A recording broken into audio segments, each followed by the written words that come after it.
Todos, que Deus nosso Pai, Jesus nosso Divino Mestre, possam abençoar as nossas lutas e nos tornarmos pessoas melhores. Meus irmãos, mais uma vez falar da alegria de poder novamente estar aqui nessa casa, como diz o Domingos, pela primeira vez na sexta-feira. Eu tinha uns compromissos às sextas-feiras, agora não tenho mais. E se o Domingos assim quiser, viro freguês, mas viro com muito carinho, porque eu tenho um amor incondicional por essa casa, aqui com corações tão queridos, gente tão querida que fez parte da minha vida. Então, para mim, será sempre uma alegria estar aqui para tentar dividir sempre uma reflexão do Evangelho. Mas hoje o texto que eu trago para reflexão não está nos Evangelhos, está na Bíblia, e é um texto endereçado aos cristãos que estão distantes, dispersos dos ensinamentos de Jesus. Não sei se serve para nós. Vamos analisar se a gente se encaixa. Se nós nos encaixamos nessa situação de estarmos dispersos e distantes do que Jesus veio nos ensinar. Esse texto está lá na Bíblia. Se a gente pegar uma Bíblia cristã, a grosso modo ela é dividida em duas grandes partes. O Velho Testamento, até antes do nascimento de Jesus, e o Novo Testamento a partir do nascimento de Jesus. 46 livros no Velho Testamento, 27 no Novo. A gente vai ver hoje um texto do Novo Testamento, uma carta que está lá no Novo Testamento. O Novo Testamento tem 27 livros. Desses 27, 21 são cartas. Olha que interessante. Nós temos 4 evangelhos, o Ato do Apóstolo, o Apocalipse e 21 cartas. A gente vai estudar hoje, a gente vai tentar refletir hoje sobre uma carta. Dessas 21, 14 são de Paulo, Paulo de Tarso, São Paulo, para os nossos irmãos católicos, que inclusive dá o nome ao estado em que a gente vive. E outras 7 cartas são chamadas cartas universais ou católicas. Mas são cartas católicas, não é para a gente estudar no centro espírita, não é. Católico, a etimologia da palavra vem de universal, ou seja, católico significa universal, de todos. São 7 cartas chamadas universais, escritas por 4 discípulos de Jesus. 3 foram escritas por João, 2 por Pedro, 1 por Tiago e 1 por Judas, que não era o Iscariotes, e sim Judas Tadeu.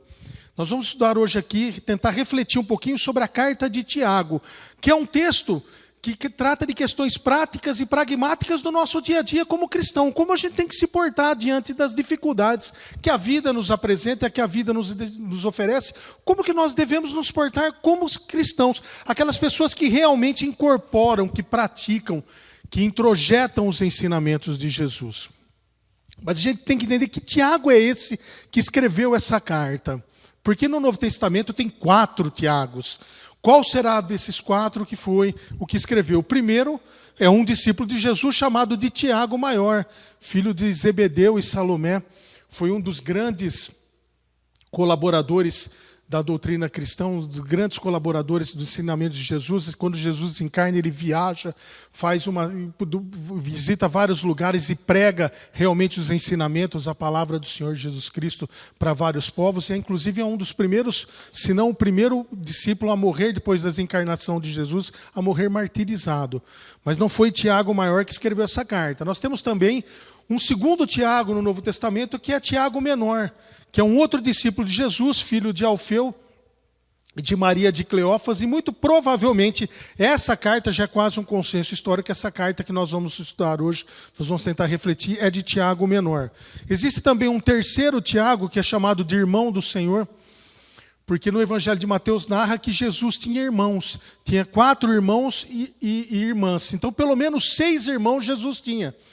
4 homens que são nominados na Bíblia, que é Simão, José, Tiago e Judas, que não é o Iscariotes, e mais, como ele diz, irmãs no plural, pelo menos 2. Então, pelo menos Jesus tinha 6 irmãos. Aí tem aquela controvérsia doutrinária, que José poderia ser viúvo quando se casou com Maria, que poderia ser a terminologia de irmão ser comparada a primo, porque no hebraico a palavra que designa primo e irmão é a mesma, então poderiam ser primos e não irmãos, mas aqui não nos interessa essa história. Hoje tem um Tiago lá, conhecido também no Novo Testamento como o irmão do Senhor.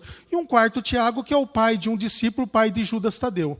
Mas quem escreve essa carta, que o consenso hoje, já há um consenso histórico, quem escreveu foi Tiago Menor, um discípulo de Jesus. Essa carta tem 5 capítulos.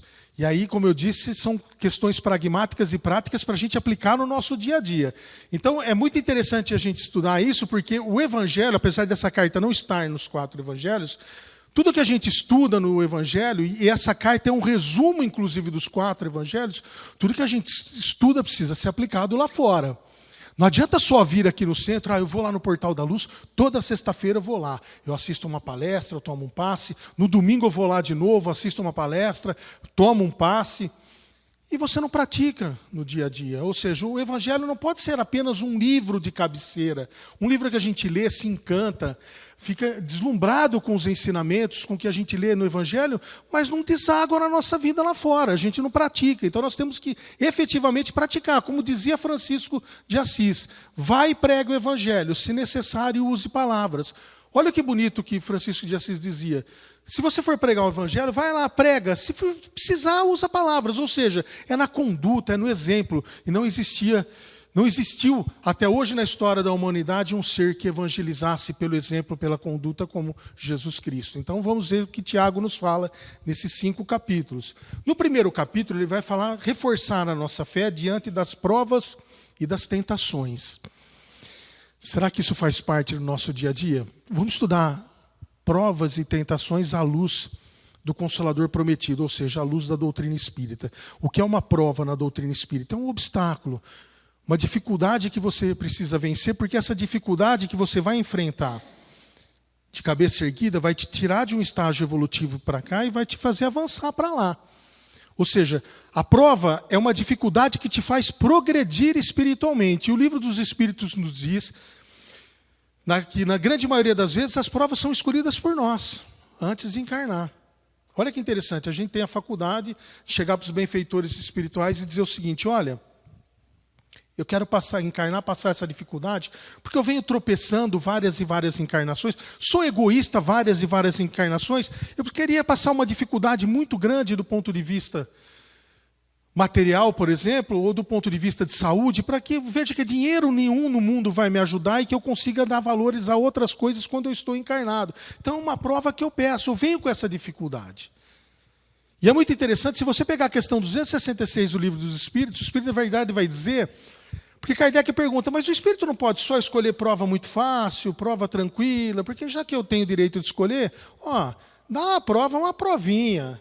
Sabe essa coisa que a gente, na escola, na faculdade, falava, ficava com medo de prova, não tinha isso? Estudava, falava, professor, o que vai cair na prova? Passa para a gente o que vai cair. Meu Deus do céu, não dificulta não, dá uma prova fácil para a gente, estou precisando de nota. A gente tem que fazer essa reflexão aqui. Será que na nossa encarnação nós estamos precisando de nota diante do Cristo? Será que a gente está fazendo o nosso papel aqui, enfrentando a dificuldade de cabeça erguida e evoluindo com essa dificuldade?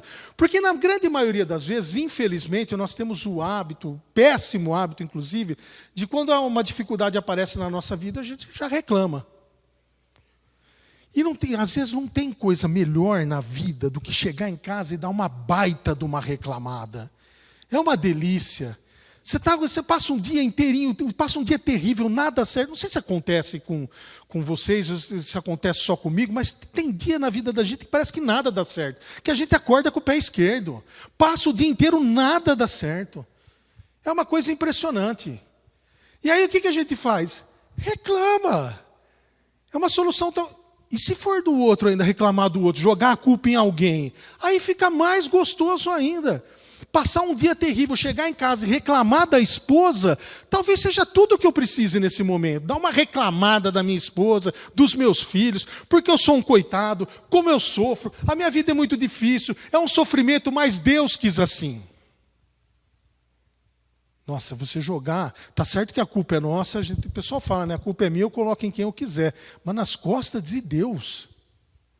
Ou seja, o que acontece na tua vida de errado, você está dando esse crédito para Deus. Um pai que te cria para infelicidade. Não é isso que Tiago fala. Tiago fala o seguinte, olha meu amigo, na hora da dificuldade é o ponto alto da tua encarnação. Às vezes você está passando por um momento muito difícil na sua vida, um momento de muita dificuldade, e não está se ligando que talvez você tenha combinado no plano espiritual para vir passar por essa dificuldade, enfrentar e vencer essa dificuldade e está reclamando. Ao invés de estar erguendo a cabeça, enfrentando, como diz Tiago, firme na fé. Porque a mensagem do mestre, agora vamos falar do evangelho. Tem um capítulo do evangelho, inclusive está lá, o capítulo 27, 25. Aliás, o 27 chama-se pedir e obtereis. Mas esse pedir e obtereis, ele abre um capítulo, essa frase de Jesus, que é o 25, buscar e achareis, que Jesus, olha o que Jesus fala, como é profunda a mensagem. Jesus fala, pedi e obtereis. Nossa Senhora, gente, será que isso que a minha mãe sempre falava para mim é verdade? Que tudo que... Cuidado com as coisas que você pede para Deus, que Ele costuma atender. Será que isso é verdade? Que minha avó falava isso? Se Jesus tivesse dito, pedi e obtereis, tivesse colocado um ponto final, estava resolvida a vida de todo mundo. Entrou em dificuldade, é só pedir. Está lá no Evangelho. Pede que você consegue. Mas Mateus narra da seguinte maneira, o evangelista. Ele diz que Jesus disse o seguinte, pedi e obtereis, vírgula, buscai e achareis, vírgula, batei e a porta vos será aberta. Ponto. Anota aí, Mateus, que o Cristo está falando. Porque todo aquele que pede, consegue, vírgula. Todo aquele que busca, acha, vírgula. Todo aquele que bate, a porta será aberta. Ponto. Então não é só pedir, tem que buscar, tem que correr atrás. Vem a primeira notícia triste. Desculpe se eu vou deixar alguém desanimado, entristecido, mas a receita não é minha, é do Cristo. Para nós espíritas nada cai do céu. A nossa relação com o alto é uma via de mão dupla. Não é pedir, obtereis, ponto. Tem uma vírgula. E Jesus está falando, tem que buscar, tem que correr atrás. Está na dificuldade? Corre atrás, meu amigo, faz sua parte. Tanto que o primeiro item do capítulo 25, buscar e achareis, primeiro item do capítulo do Evangelho segundo o Espírito é o seguinte, ajuda-te e o céu te ajudará. Vai pedir? Primeiro se ajuda, corre atrás. E outra coisa, para de reclamar, se distanciar. Se aproxima de Deus, bate porque a porta será aberta. É isso que Tiago fala no capítulo 1. Às vezes essa dificuldade, ela está colocada na tua vida por tua escolha. E você precisa erguer a cabeça e enfrentar essa dificuldade. Chico dizia, nosso querido, amado e abençoado Chico Xavier, eu agradeço a Deus todos os dias pelas dificuldades que se apresentam na minha vida. Porque uma pessoa que não tem dificuldade, do ponto de vista espiritual, ela não evolui. Chico falava. Então a dificuldade faz parte do nosso progresso espiritual. Nós temos que erguer a cabeça e enfrentar. E aí vai falar também das tentações do mundo. Para tomar cuidado com as tentações. Não sei se acontece com alguém aqui também, ou se é só comigo, mas a vida é cheia de tentações, pelo menos para mim. Não é verdade? Por exemplo, finalzinho de novembro, todo finalzinho de novembro, comecinho de dezembro, todo mundo promete que vai ficar mais magro a partir de 1º de janeiro. Não é isso? Começa a fazer as promessas de ano novo. O dia 1º de janeiro é o dia universal que todo mundo vai se tornar uma pessoa melhor, não é verdade? No Brasil, se não cair numa segunda-feira, não é o dia 1º, a gente prorroga para segunda-feira. Então, por exemplo, se o dia 1º de janeiro for uma terça, a gente só vai se tornar uma pessoa melhor na primeira segunda-feira da outra semana, porque brasileiro não começa nada se não for numa segunda-feira. Então a gente faz isso. Aí, se no dia 1º de janeiro eu vou me tornar uma pessoa mais magra, você começa a comer mato. Não é assim que a gente faz? Só verdura, o tempo todo. Verdura, verdura, verdura. Chega no dia 18, 20 de janeiro, você não aguenta mais ver mato. Não aguenta mais ver verdura. E as tentações rodeando. Você começa a ver tudo de comida. Você vê rios nas redes sociais só de comida. Você fica desesperado. Aí o que acontece? A tentação vence. Você come. Comecinho de fevereiro, você está 10 quilos mais gordo do que no finalzinho de novembro, quando você começou a fazer a promessa. É verdade, gente? Mas é prática do dia a dia do Evangelho. Essa é a verdade. Porque eu tenho que entender que o processo de emagrecimento é um processo de reeducação. Não é só comer verdura. É óbvio que você não vai conseguir. Ninguém aqui é cavalo para ficar comendo mato o tempo todo. É um processo de reeducação. Tem que se alinhar, tem que se preparar. Sofrido, dolorido. Mas possível. Aí você não fica, por exemplo, falar de mim, né? Eu, por uns 20 anos, sempre disse que em 1º de janeiro eu ia tornar uma pessoa mais magra, sempre no começo de fevereiro estava mais gordo do que em novembro. Sempre aconteceu. Aí, ano passado, o plano espiritual mandou uma diabetes mellitus para mim. Aí eu tive que forçosamente mudar a minha alimentação. tive que fazer atividade física. Olha, uma doença de advertência do plano, dizendo o seguinte, olha, cuida do teu corpo, meu amigo. É a máquina que faz seu espírito evoluir enquanto você está encarnado. Está fazendo promessa, nunca cumpre. Não resiste às tentações, para com isso, cara. Olha que coisa interessante, nós espíritas temos que ser agradecidos até na doença. Aí muito espírita fala, porque a doença redime o espírito. Não, não é a doença que redime, é a luta contra a doença, é o que você faz com a doença que redime o seu espírito. Porque até a doença na tua vida tem um propósito.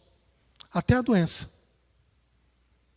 Um desses propósitos é que você comece a resistir forçosamente às tentações que a vida vem te oferecendo. Porque a tentação também é uma ferramenta para adestrar o teu espírito. Olha que interessante. Já no capítulo 2, Tiago vai falar para a gente não fazer acepção de pessoas, não diferenciar pessoas. Ah, mas será que a gente diferencia pessoas? Será que serve para mim isso daí? Eu faço diferenciação? Somos todos iguais perante Deus. Isso é o básico de toda a religião, não é verdade? Ah, eu não faço. Para mim todo mundo é igual.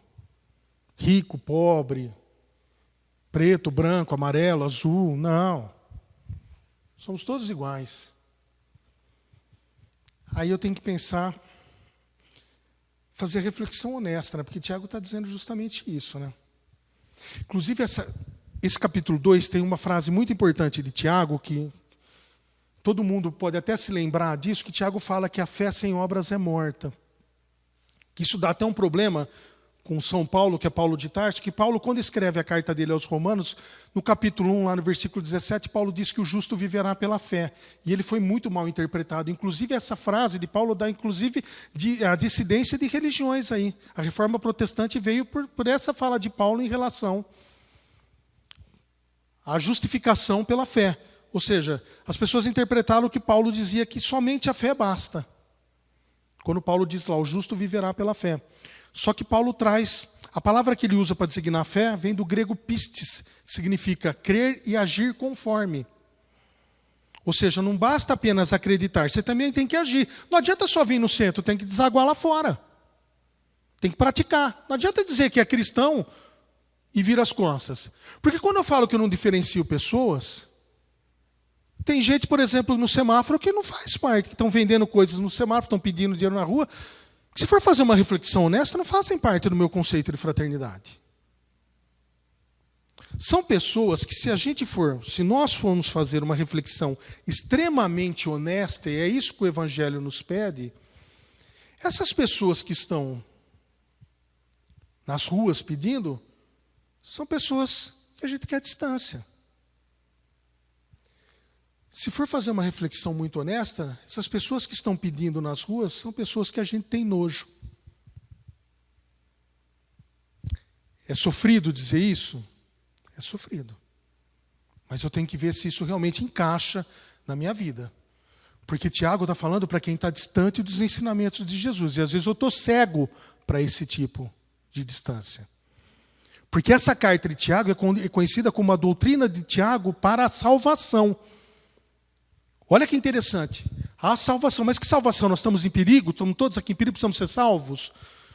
Por exemplo, estou andando na rua, vejo uma pessoa que cai de bicicleta, ela sofre um acidente, atropelado, um ciclista atropelado por um carro. Você fica desesperado, você para o carro, você chama o SAMU, chama o resgate. Para quê? Para tentar salvar essa pessoa.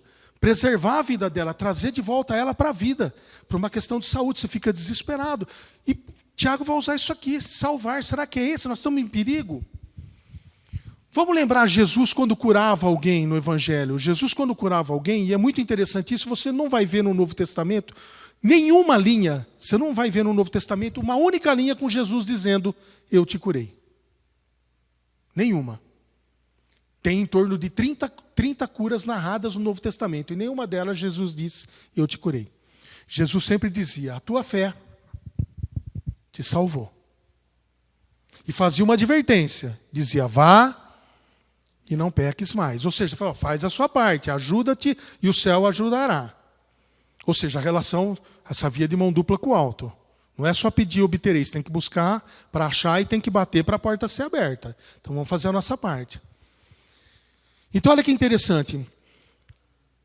Quando a pessoa tinha aquela enfermidade que Jesus curava e falava que ele não tinha curado, que a fé da pessoa tinha curado, ele só curava aquelas pessoas que aquela enfermidade já tinha cumprido o propósito dela naquela pessoa. Aquele sofrimento já tinha cumprido o papel para aquela pessoa. A ficha tinha caído. A ficha tinha caído. Então, naquelas pessoas que já tinham sofrido, que já tinham aprendido, que tinham tirado a lição da dificuldade, aí Jesus dizia: a tua fé te salvou. E olha a receita que Tiago está dando para a gente. A conduta que nós temos que ter para sermos salvos, ou seja, para continuar evoluindo espiritualmente. Porque aquela pessoa que Jesus curou, é aquela pessoa que soube aprender com a dificuldade e que retomou o caminho da evolução. Por isso que tem tanta gente que Jesus não curou. No Novo Testamento, ele podia ter curado milhares de pessoas. Ele podia ter feito um marketing absurdo, dizendo o seguinte: olha, sexta-feira, 20 horas, lá no Portal da Luz, estarei curando pessoas. Bota nas redes sociais, no Instagram, já pensou o marketing que não daria? Sexta-feira, 8 horas da noite, Jesus estará curando pessoas lá no Portal da Luz. Mas simplesmente para vir aqui, colocar a mão, curar e a pessoa voltar e continuar praticando as mesmas condutas, se distanciando cada vez mais. Ou seja, a dificuldade ela vem, e às vezes vem através de uma prova, ou mesmo de uma expiação para resgatar algum erro que eu tenha cometido, algum desvio de rota, algum descumprimento da lei divina. Ela vem justamente para mim, uma bênção divina que vem para me fazer retornar ao caminho da evolução. E Tiago está falando isso sobre a salvação. E no capítulo 2 ele está dizendo o seguinte: não faça acepção de pessoas. Somos todos iguais, ricos, pobres, maiores, menores. O que nos diferencia perante Deus é a nossa conduta moral, a nossa autoridade moral. Mas o amor de Deus por nós é incondicional, é um Pai de amor e misericórdia que nos educa. Para nós espíritas não existe o Deus que castiga, o Deus que mata, o Deus que adoece, o Deus que joga praga. Com a vinda de Jesus, ele nos traz um Deus que é um Pai de amor e misericórdia que nos educa. Tanto quando Jesus nos ensina a rezar no Sermão da Montanha, a primeira palavra da oração que ele ensina é Pai, a segunda é nosso. Ele fala de um Pai de todos nós, porque todos somos filhos de Deus, todos somos iguais perante Deus. E essas pessoas que estão em situação de rua não são consideradas como nossos irmãos. Essa é a reflexão que eu tenho que fazer. Se eu estou fazendo ou não acepção de pessoas, se eu estou me distanciando dos ensinamentos de Jesus. Porque aqui na nossa cidade, em julho do ano passado, 2023, um morador de rua morreu de frio no estacionamento de um supermercado aqui da cidade. Na nossa cidade. Ele foi encontrado morto logo pela manhã, muito provavelmente a causa de frio, porque ele tinha feito um frio terrível de madrugada e ele estava só com um cobertor muito fino. Então, eu posso permitir, dentro de uma conduta cristã, de dizer que eu não faço acepção, que eu não diferencio pessoas, posso permitir que um morador de rua morra de frio, debaixo da nossa barba, aqui na nossa cidade? Não. Então o que eu tenho que fazer para realmente me encaixar no que o Tiago está dizendo? Preciso voltar para minha casa, preciso ver se tem alguma roupa que faz anos que eu não uso, que está no meu guarda-roupa, que eu não vou mais usar, e perguntar para mim mesmo o que essa roupa está fazendo dentro do meu guarda-roupa. Às vezes eu não aguento nem o cheiro de mofo que a roupa tem. Mas ela continua no meu guarda-roupa. E as pessoas continuam passando frio na nossa cidade. Então essa é a questão da acepção de pessoas. Depois Tiago vai falar, no capítulo 3, do tropeço na palavra. Será que é para a gente isso aí? Que a gente tropeça na palavra? Acaba falando besteira aí? Ao invés de ajudar, agrava? Não sei, vamos pensar. Sei lá, vamos para as redes sociais. Vamos discutir política nas redes sociais. Será que a gente tropeça na palavra do Cristo? É assim, não gosto de falar muito isso. Mas eu acho que precisa ser dito. A gente passou por um momento político no país aqui que o país ficou dividido. Pai que não fala com filho, família que não fala com família, mãe que não conversa com filho, irmão que não conversa com irmão. Essa é a postura cristã. Tem um livro do Humberto de Campos, psicografia do nosso amado, querido e abençoado Chico Xavier, chama Pontos e Contos. Humberto de Campos narra uma passagem que Tiago, esse da carta, está saindo de Jerusalém junto com Matias. Matias é aquele discípulo que entrou no lugar de Judas quando Judas se suicidou. Eles estão saindo de Jerusalém e passam por uma fazenda, uma uma pastagem e vê lá umas árvores, e aí Tiago fala, nossa, esse lugar me lembra aqui quando Jesus foi traído por Judas. E aí Matias fala para Tiago, nossa, mas como será que Judas pôde fazer um negócio desse? Uma pessoa tão boa como Jesus, como é que ele traiu Jesus? E aí Tiago fala, não sei, mas não podia ter feito isso. E começa cada vez mais a ficar mais forte a crítica a Judas. E chega um momento lá que estão descendo a lenha em Judas, tanto Tiago quanto Matias. E aí eles continuam andando, descendo a lenha em Judas, e aí vem um peregrino vindo. Quando eles olham assim, cada vez mais se aproximando, eles veem que é Jesus, ressuscitado. E aí a hora que eles dois vêm, é o mestre Jesus, se ajoelham, e falam, mestre, você está indo para Jerusalém, tem alguma tarefa que você vai fazer, precisa da nossa ajuda, porque nós estamos aqui para te ajudar, pelo amor de Deus, somos seus discípulos. Podemos voltar com você, porque se precisar da ajuda da gente, nós estamos aqui, mestre. Estamos juntos, hein? Vamos voltar lá. O que o senhor falar, a gente faz. Ele fala, não, pode continuar o caminho de vocês. Eu estou indo ajudar Judas, que está precisando da minha ajuda. Enquanto os dois estavam criticando, descendo além em Judas, Jesus vem e diz para ele, não, pode continuar aí com o que vocês estão fazendo, porque eu estou indo lá ajudar quem precisa de mim. Será que a gente tropeça na palavra também? Será que a gente, ao invés de ajudar, a gente não acaba criticando, não acaba falando, pegando pesado, falando besteira? Porque às vezes eu não tenho conhecimento do assunto, eu não tenho vivência no assunto e eu quero julgar. Eu não sei como é que funciona, eu nunca passei por isso, mas eu quero julgar aquela pessoa que está passando por isso. Aí eu posso falar as maiores barbaridades que o ser humano pode falar. Como, por exemplo, eu posso, sem conhecer o assunto, sem ter vivência no assunto, eu posso dizer que todo dependente químico é bandido. Todo mundo que usa droga é bandido. Mas eu não sei o porquê que o que levou aquela pessoa a usar droga. Eu posso dizer que todo alcoólatra é bêbado, vagabundo, gente que não presta. Eu não sei os motivos que levaram aquela pessoa a cair no álcool. Olha que interessante, eu posso falar que toda pessoa que tem depressão é uma pessoa fraca, uma pessoa que não tem fé. Mas eu não conheço a doença. Eu não vivenciei, não tenho caso. Nunca tive uma depressão, não tenho parentes, não tenho familiares conhecidos que passaram por isso. Por isso eu acho que quem tem depressão é uma pessoa que não tem fé, é uma pessoa fraca. Esse é o típico tropeço na palavra. É justamente disso que Tiago vem falar.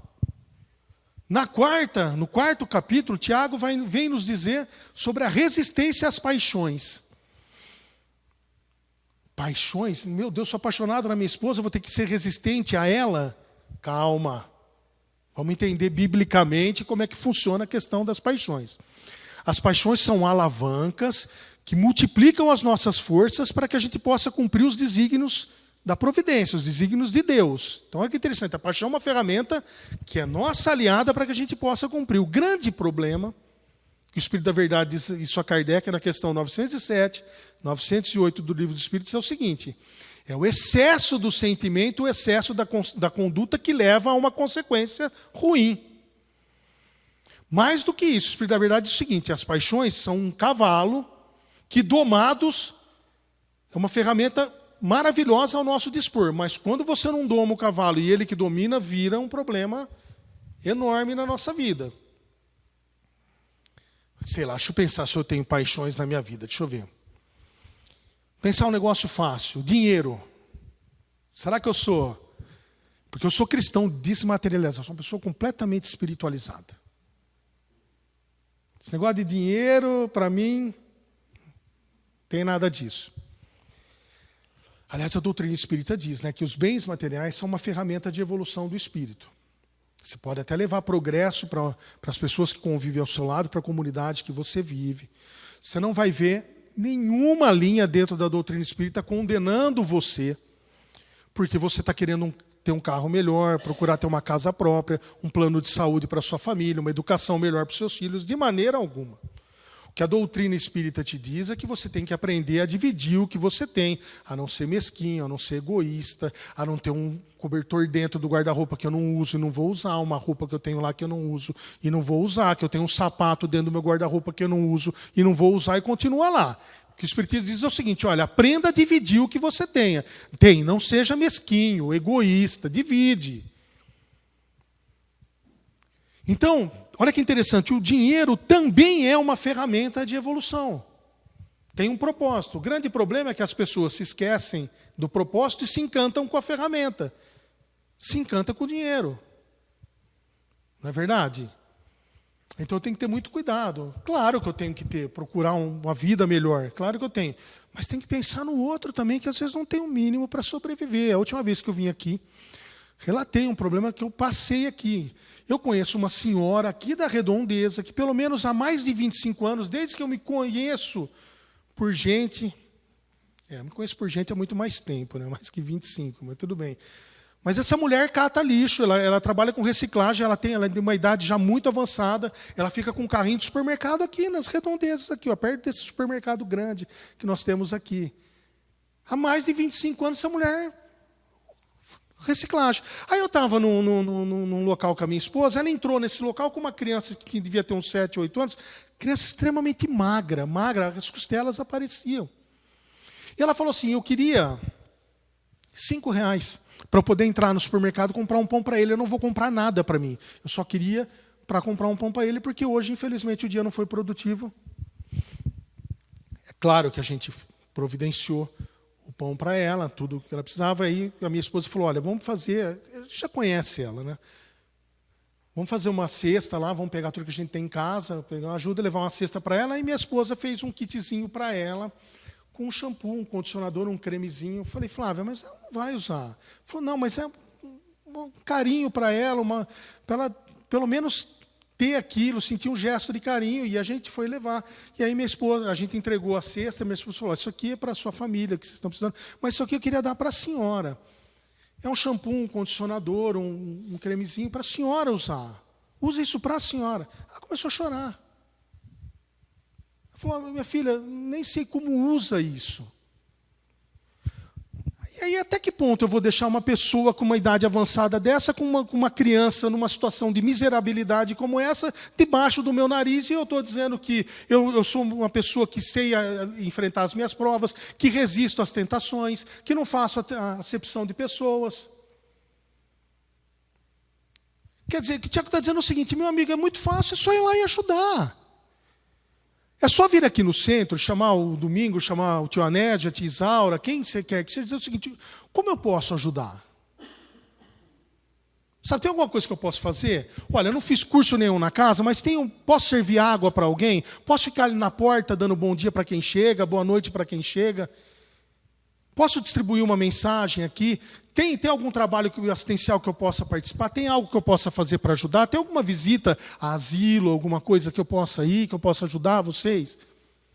É disso que Tiago fala. Sabe, em vez de ficar nessa questão desses exageros, dessas paixões que a gente não consegue dominar, e que Tiago fala, ó, tem que dominar, o Espírito da Verdade fala, é um cavalo que você precisa dominar, e você tem a força da espiritualidade toda para te ajudar nisso. É só a ficha cair para você. Então são coisas que nós temos que parar de pensar que estão longe, que não dá para fazer. Não, dá para fazer, é claro que dá. É só botar na cabeça. Isso é difícil. Fazer evangelho no lar em casa, fui fazer evangelho no lar. Sentei lá, chamei toda a minha família.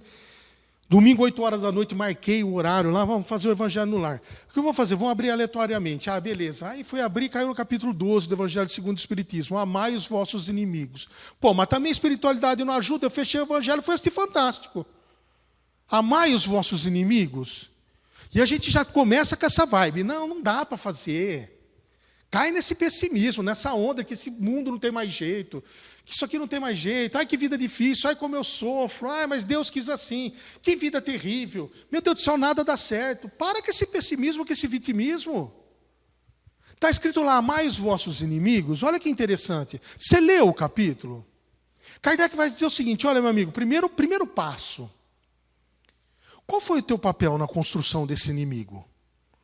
Porque hoje em dia, vamos ser sinceros, Kardec já falava lá em 1857, quando ele escreveu O Livro dos Espíritos, e depois, 1863, o Evangelho segundo o Espiritismo, ele já falava lá no século XIX. Ele dizia o seguinte, olha, muito difícil você ter um inimigo, uma pessoa que você vai sair na rua e vai te matar. Não, você tem adversário. E aí a primeira pergunta que ele faz, qual foi o teu papel na construção? Para fazer o papel, saber qual é o seu papel nisso, você precisa tirar o orgulho, a vaidade, o egoísmo de lado, porque você vai falar, pô, onde é que eu errei? Porque eu estou achando que o outro que errou, né? Mas como é que eu faço isso? Esse cara é um opressor. É justamente o capítulo 5 da carta de Tiago, o último. Tiago fala, condenação aos opressores. Que problema esse cara passa na vida? Esse cara que você tem como adversário, você pelo menos sabe por que ele fez essa atitude que te deixou magoado. Porque aí lá no capítulo 12, Kardec diz o seguinte, olha, depois que você vê qual é o seu papel na construção desse inimigo, você não vai conseguir chegar lá e dar um abraço no cara. A gente sabe disso. Sabe por quê? Porque nessa coisa de reformar o espírito, que é a grande bandeira da doutrina espírita, esse negócio, essa briga que a gente trava diante do espelho todos os dias, não é a briga contra o outro, o defeito do outro, o meu problema, o meu defeito que eu tenho que corrigir. Nessa coisa de evoluir o espírito, talvez uma das tarefas mais difíceis que a gente enfrente seja de perdoar. Talvez seja uma das tarefas que mais custe caro nesse processo de evoluir o espiritismo, de evoluir o espírito, seja perdoar. Por quê? Porque bate de frente com o nosso orgulho, com o nosso egoísmo, com a nossa vaidade. Eu tive o meu ego ferido. E é justamente isso que Kardec está dizendo, ó. Para. Primeiro, lembre-se que você é filho de Deus. Segundo, lembre-se que você acredita que Jesus é o Salvador. Você precisa de salvação. Lembre-se que você tem que pedir, tem que buscar e tem que bater. Então, vamos começar um processo para tirar esse lixo de dentro de mim, que é esse ódio que eu sinto dessa pessoa. Primeiro passo é não desejar mal, mas tentar construir uma situação que você não deseje mais o mal dessa pessoa. Ontem eu queria que ela morresse. Hoje não precisa morrer, só ficar doente. Você vai trabalhando. Não, só ficar doente não. Agora é o seguinte, ó, quebra um braço, está pago. Não é assim que a gente pensa do ponto de vista cristão, mas você tem que começar a não desejar o mal dessa pessoa. Então, porque é uma coisa que é uma burrice até contra nós, porque a pessoa me ofende e continua me ofendendo todos os dias, porque eu não consigo perdoar. Ela me ofendeu no dia 1º de janeiro de 2024, hoje nós estamos aqui no mês de junho e ela continua me ofendendo todos os dias, porque eu não tiro isso de dentro de mim. É aquela coisa que todo mundo fala, o veneno que eu tomo achando que vai fazer mal para o outro. Quando na realidade está... Porque a USP de São Paulo tem um estudo já cientificamente publicado de pessoas que adquiriram câncer porque não souberam perdoar. Pessoas que tiveram dificuldades com a questão do perdão, desenvolveram uma doença física. Estudo da USP de São Paulo. Então já deixou de ser religião, passa a ser ciência. E eu com essa dificuldade, por quê? Porque o meu egoísmo, o meu ego, o meu orgulho, minha vaidade me impede de... Então eu não vou desejar mais mal dessa pessoa. Aí você vai para um segundo passo, você vai começar a fazer uma oração por essa pessoa. Ah, mas já é demais. Não é. O Chico falava, ó, se não quer fazer por amor, faz por obrigação. Faz por obrigação, vai lá e faz. De tanto fazer por obrigação, uma hora você vai fazer por devoção. Quando você faz por devoção, para fazer por amor, a linha é muito fina, que divide a devoção do amor. Então vai fazendo por obrigação, reza um Pai Nosso por essa pessoa. Avisa a espiritualidade, ó, esse Pai Nosso é destinado àquele Senhor que me ofendeu. Mas faz um Pai Nosso por ele. Vai chegar um momento que você não tenha dúvida que a espiritualidade vai te ajudar e você vai procurar essa pessoa e dizer, olha, vamos jogar isso, tirar isso, acabar com isso de uma vez por todas? Esquecer esse assunto e tocar a vida para frente? Porque você não tem inimigo, você tem adversário. Você não tem opressor. Você tem gente que, pelo seu ego, você tem dificuldade de relacionamento. Então, quando eu falo de ser opressor, aquela pessoa que eu disse que tem depressão, que é fraca, a última coisa que ela precisa na vida dela é ser julgada. A última coisa. Depressão é uma doença com D maiúsculo. A gente fechou 2023 no Brasil com 5,8% da população em depressão.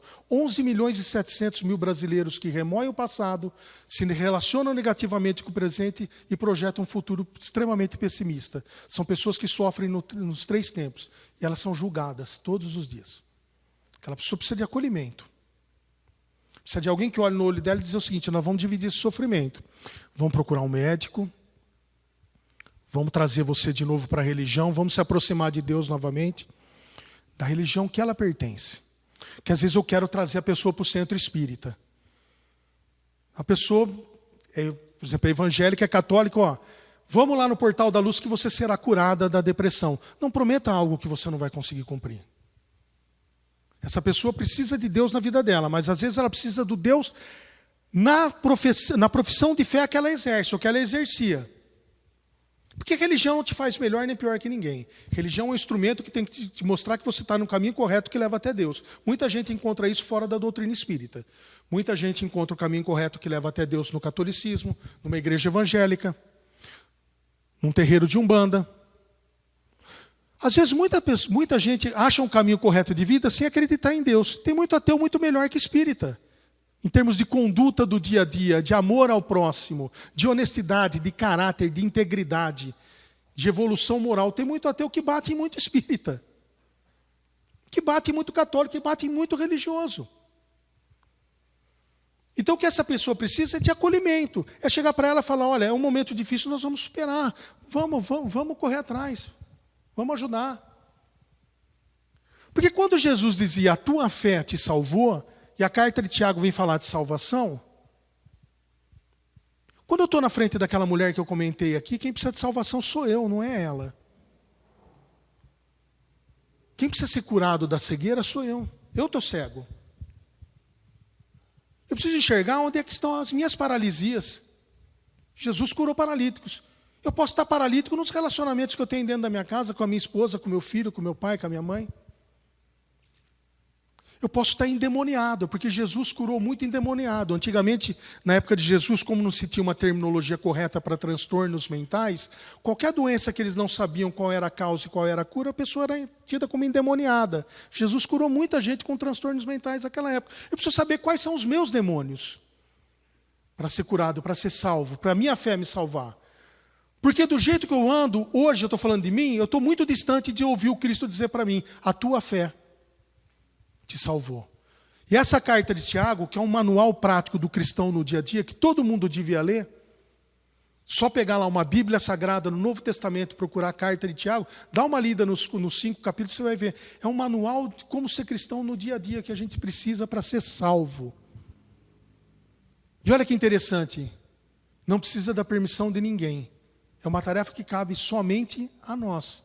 É pegar a rédea da vida, erguer a cabeça, e sempre lembrar que a dificuldade que se apresenta é algo que eu preciso enfrentar e vencer. E se eu não conseguir vencer é porque ela ainda tem um propósito na minha vida. O propósito de um Pai de amor e misericórdia que me ama incondicionalmente. Meus irmãos, eu queria do fundo do meu coração agradecer a atenção e a paciência de vocês terem me ouvido e que a paz do nosso Mestre Jesus permaneça conosco agora e sempre. Muito obrigado.